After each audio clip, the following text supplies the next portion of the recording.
بخشے گا۔ دیکھو ایک کنواری حاملہ ہوگی اور بیٹا پیدا ہوگا اور وہ اس کا نام ایمانویل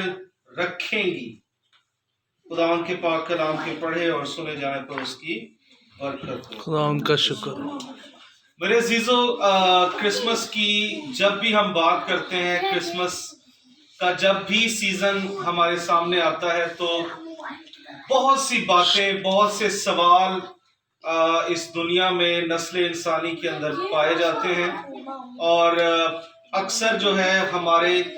مسیحی بہن بھائی بھی بعض اوقات تذبذب کا شکار ہو جاتے ہیں، کنفیوژن کا شکار ہو جاتے ہیں، اور بعض اوقات ہمارے جو غیر مسیحی لوگ ہیں ان میں بھی بہت سے سوالات جو ہیں وہ جنم لیتے ہیں، اور ہم دیکھتے ہیں کہ وہ اس بات پر بہت سے سوالات اٹھاتے ہیں کہ مسیح خداوند جو ہے وہ کس طرح سے خدا کا بیٹا ہے، یا کس طرح سے مسیح خداوند کو خدا کا بیٹا آپ لوگ کہتے ہیں۔ تو اس بات پر ہم تھوڑے سے دیکھیں گے کہ مسیح خداوند کی جو آمد ہے،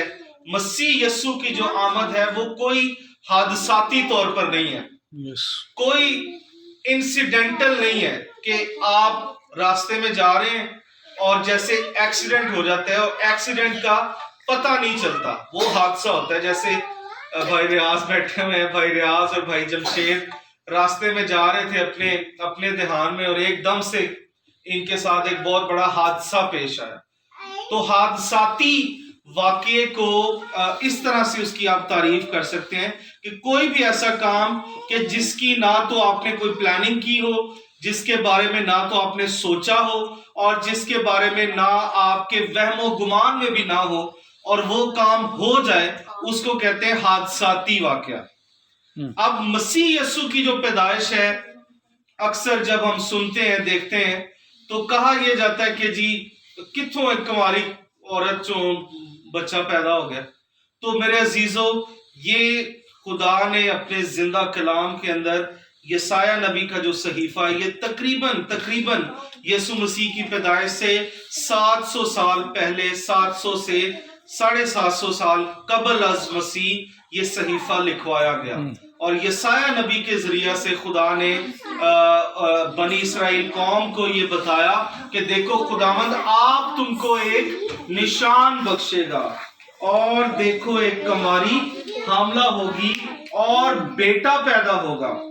اور وہ اس کا نام ایمانویل رکھے گی۔ اور پھر آگے جا کے جب ہم متی کی انجیل میں پڑھتے ہیں اور لوکا کی انجیل میں پڑھتے ہیں تو وہاں پر ہمیں پتہ چلتا ہے کہ ایمانویل کا مطلب ہے خدا ہمارے ساتھ۔ اچھا، اب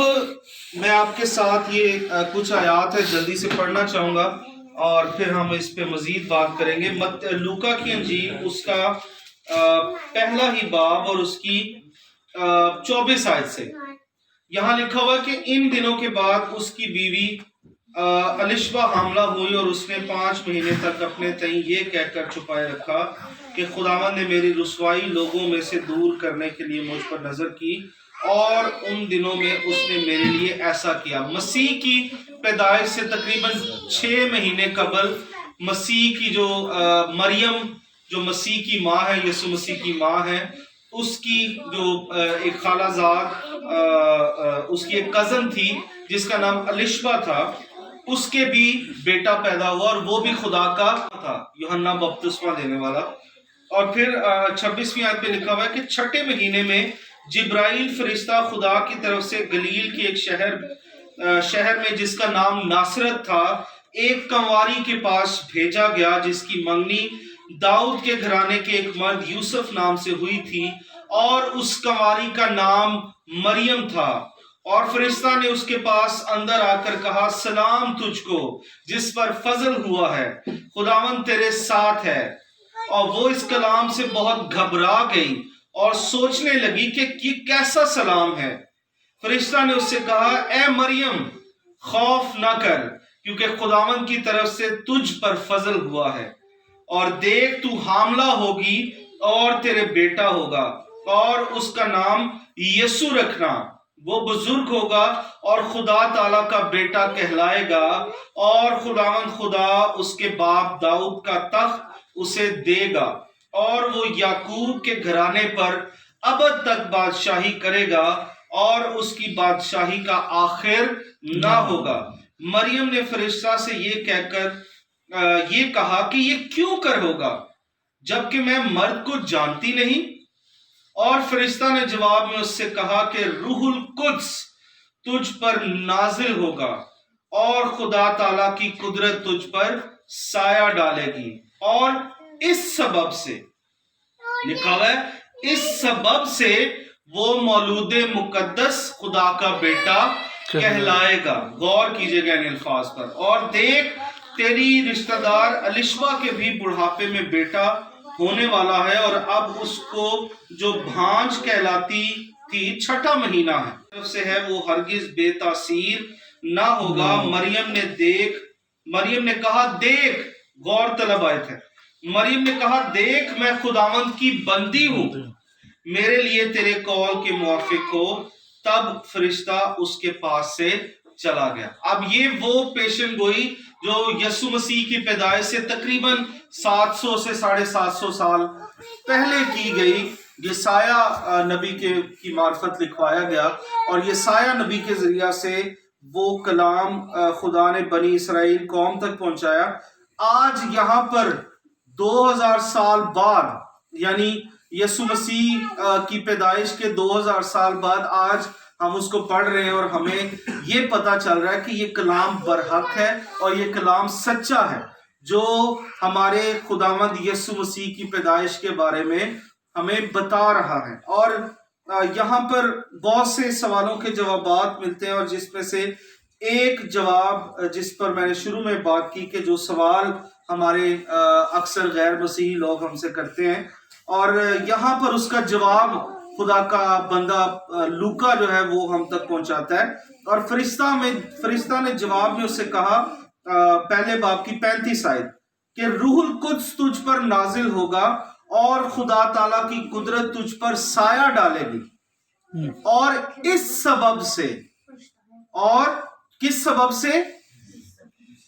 سے روح القدس کی قدرت تجھ پر سایہ ڈالے گی، خدا تعالیٰ کی قدرت تجھ پر سایہ ڈالے گی، اور اس روح القدس تجھ پر نازل ہوگا۔ دو چیزیں، ٹھیک ہے، دو چیزیں، اس سوال کا جواب جو ہے وہ دو چیزوں سے ہمیں ملتا ہے کہ روح القدس تجھ پر نازل ہوگا، اور خدا تعالیٰ کی قدرت تجھ پر سایہ ڈالے گی، ٹھیک ہے۔ تو اس سبب سے لوکا لکھتا ہے کہ اس سبب سے وہ مولود مقدس خدا کا بیٹا کہلائے گا۔ یعنی خدا کا بیٹا جب ہم مسیح کو کہتے ہیں تو ہم خدا نخواستہ یہ کلیم نہیں کرتے، یا اس بات پر ہمارا ایمان نہیں کہ خدا تعالیٰ کی اور مریم کا کوئی فزیکل ریلیشن تھا، یا جسمانی طور پر ان کا کوئی تعلق تھا جس کی وجہ سے مسیح خداوند پیدا ہوا۔ ہرگز نہیں، یہ بالکل غلط تعلیم ہے، اور میں اس تعلیم کی جو ہے مذمت کرنا چاہوں گا، پوری دنیا کو یہ بتانا چاہوں گا کہ یہ غلط تعلیم، یہ بالکل سراسر غلط تعلیم ہے۔ ہم مسیحی ہونے کے طور پر اس بات پر ایمان رکھتے ہیں کہ روح القدس جو خدائی اراکین میں سے تیسرا رکن ہے، ہم جانتے ہیں کہ خدا باپ، خدا بیٹا اور خدا روح القدس، یہ تین جو ہے کیا ہے؟ خدائی اراکین کے رکن ہے، گاڈ ہیڈ جس کو ہم کہتے ہیں۔ ان میں سے ایک ہے روح القدس۔ تو لکھا ہوا ہے کہ روح القدس تجھ پر نازل ہوگا، اور خدا تعالیٰ، خدا باپ، خدا تعالیٰ کی قدرت تجھ پر سایہ ڈالے گی۔ یعنی وہ بیٹی، وہ بہن، وہ ہماری بزرگا جس کو ہم ماں مریم بھی کہتے ہیں، وہ اس پر خدا کی قدرت اور روح القدس اس پر نازل ہوا۔ تب اس کے پیٹ میں جو جس وجہ سے وہ حاملہ ہوئی، وہ روح القدس کی قدرت سے اور خدا تعالیٰ کی قدرت سے وہ حاملہ ہوئی، خدا کے کہہ دینے سے وہ حاملہ ہو گئی، اور اسی سبب سے ہم اس کو خدا کا بیٹا کہتے ہیں۔ تو میرا خیال ہے کہ ہم اب جب بھی کوئی ہمیں پوچھتا ہے تو ہم ان کو بتا سکتے ہیں کہ روحانی طور پر